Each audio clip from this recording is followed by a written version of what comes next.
Recording by Yaman studio Delhi. हाथ के कुदरिया ले कौमनी भैया खाड़ है, हाथ के कुदरिया ले कौमनी भैया खाड़ है। खनियो ना देहूं बहिनी सगुनी को खरवा है, खनियो ना देहूं बहिनी सगुनी को खरवा है, खनियो ना देहूं दीदी। कैसे के खानी भैया सगुनी को खरवा है, कैसे के खानी भैया सगुनी को खरवा है।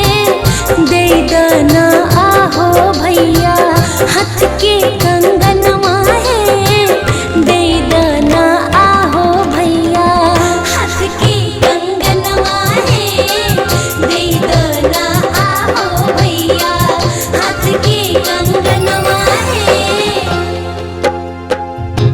कलसा कैसे भरी, कलसा कैसे भरी, कलसा कैसे भरी, कलसा कैसे भरी। पांच पंडित बिना कलसा कैसे भरी, हमारा बाबा बिना कलसा कैसे भरी। कलसा ओइसे भरी, कलसा ओइसे भरी, कलसा ओइसे भरी, कलसा ओइसे भरी। हमारा बाबा के हाथे कलसा जल से भरी, कलसा गंगा जमुना माँ के जल से भरी। आजू जनकपुर में माड़वा बड़ा सुहावना लागे, सुहावना लागे। सीता के हाथे हरा दिया मन भावना लागे, राम के हाथे हरा दिया बड़ सुहावना लागे, सुहावना। Recording by Yaman studio Delhi. आगे माई के आगे माई पड़े पड़े बुनामा बरा से आगाना, आगे माई के करबो बुनी नहाली आगाना। आगे माई के करा, आगे माई पड़े पड़े बुनामा बरा से आगाना, आगे माई जनक जी के बबूनी नहाली आगाना। हाली हाली पैसा निकाल मामा, हाली हाली इमली घोटाव मामा, हाली हाली पैसा निकाल मामा, हाली हाली इमली घोटाव मामा। सुनाए मामा जी देर ना करी, सुनाए मामा जी देर ना करी, सुनाए मामा जी देर ना करी, देर ना करी, देर ना करी। जीरावा जवाइन आमा होई छे देखियो कोई नजरी न लागे, संभरिया हो कोई नजरी न लागे।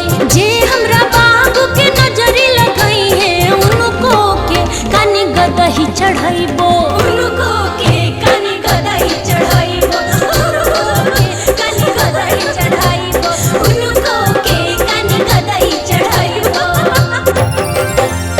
हाथी साजू घोड़ा साजू बाबा हो दशरथ बाबा, चाचा हो कवानी चाचा, भैया हो कवानी भैया।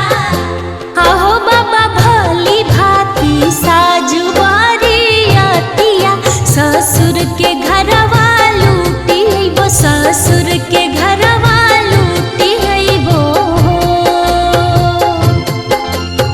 दाल साजू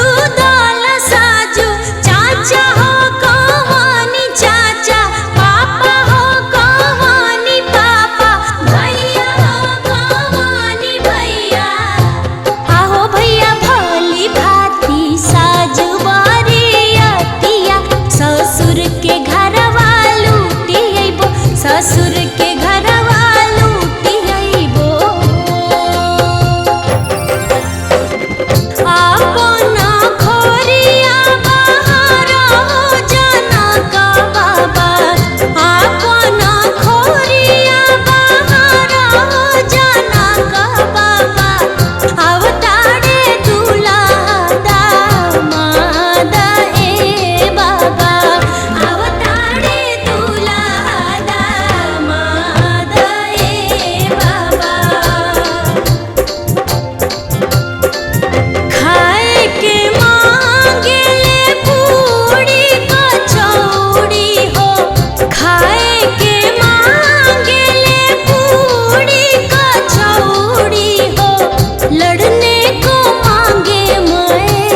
recording by Yaman studio Delhi.